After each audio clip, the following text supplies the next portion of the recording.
Assalamualaikum warahmatullahi wabarakatuh. Perkenalkan, saya Ika Rohaini, Prodi S1 PGK UUD dari PK IPNU IPNU Unusa. Di sini saya akan mereview materi tentang keorganisasian dan kepemimpinan. Materi yang pertama yaitu keorganisasian. Organisasi merupakan proses kerjasama sejumlah anggota yang terikat dalam hubungan formal dalam rangka mencapai tujuan yang sama yang telah ditentukan. Organisasi juga merupakan wadah sekumpul orang yang menggabungkan diri dengan tujuan tertentu. Organisasi terdiri dari berbagai macam, berikut diantaranya. Yang pertama, organisasi kemahasiswaan seperti ekstra dan intra kampus. Lalu yang kedua, organisasi profesi seperti IDI, Ikatan Dokter Indonesia, atau PWI, Persatuan Wartawan Indonesia. Lalu yang ketiga, organisasi politik seperti Partai Kebangkitan Bangsa atau PKB dan Partai Demokrasi Indonesia Perjuangan atau PDIP.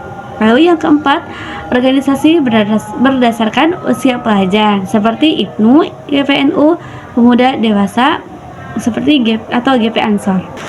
Selanjutnya ada beberapa fungsi dalam keorganisasian, yaitu yang pertama, melatih jiwa kepemimpinan. Lalu yang kedua, meningkatkan kemampuan dan pengetahuan anggota organisasi, baik soft skill maupun hard skill.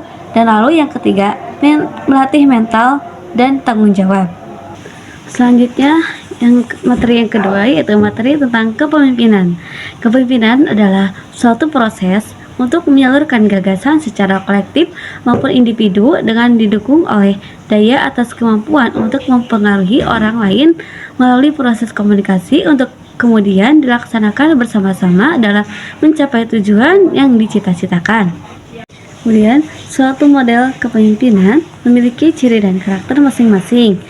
Lalu berikut ada beberapa penjelasan mengenai beberapa model kepemimpinan, diantaranya yaitu yang pertama, otoriter. Nah, dalam tipe kepemimpinan ini, jalur koordinasi hanya berlangsung satu arah, yaitu dari atas ke bawah. Segala hal yang berkaitan dengan kebijakan hanya ditangani seorang pemimpin.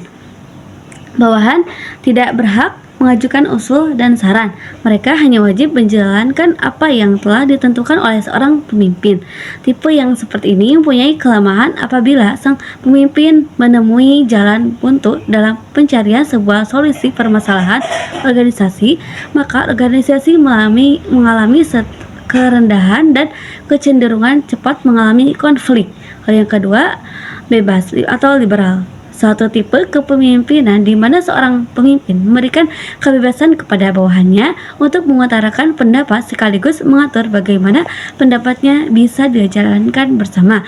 Dalam tipe ini, koordinasi berlangsung dua arah, namun biasanya bawahan lebih dominan dalam pengambilan keputusan, sehingga seorang pemimpin terkesan hanya sebagai simbol, jadi anggota memiliki kemampuan yang dominan.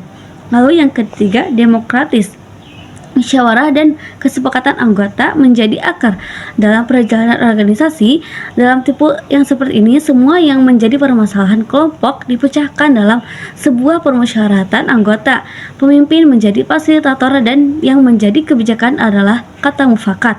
Bagi seorang pemimpin, hendaknya memiliki suatu sifat atau karakter yang senantiasa harus dijadikan suatu pedoman atau yang meliputi nilai-nilai yang seperti: yang pertama, sidik, benar dalam keyakinan, ucapan, dan tindakan. Yang kedua, amanah, terpercaya dalam keyakinan, ucapan, dan tindakan. Lalu yang ketiga, tabligh, penyampaian dalam keyakinan, ucapan, dan tindakan. Lalu yang keempat, fatonah, cerdas, peka terhadap problem yang terjadi.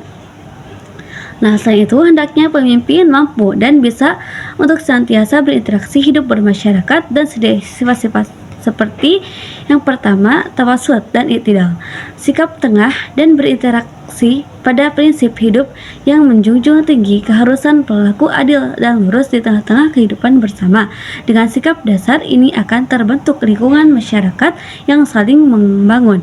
Hal yang kedua, tasamuh, sikap toleran terhadap adanya perbedaan pandangan baik dalam masalah keagamaan, terutama masalah yang bersifat furu atau menjadi masalah khilafiyah, serta dalam masalah kemasyarakatan dan kebudayaan. Lalu yang ketiga, tawazun. Nah, sikap yang seperti ini berimbang dalam berkhidmah, menyelesaikan hikmah kepada Allah, kepada manusia, lingkungan hidup, dan menyelaraskan kepentingan masa lalu, masa kini, dan masa yang akan datang.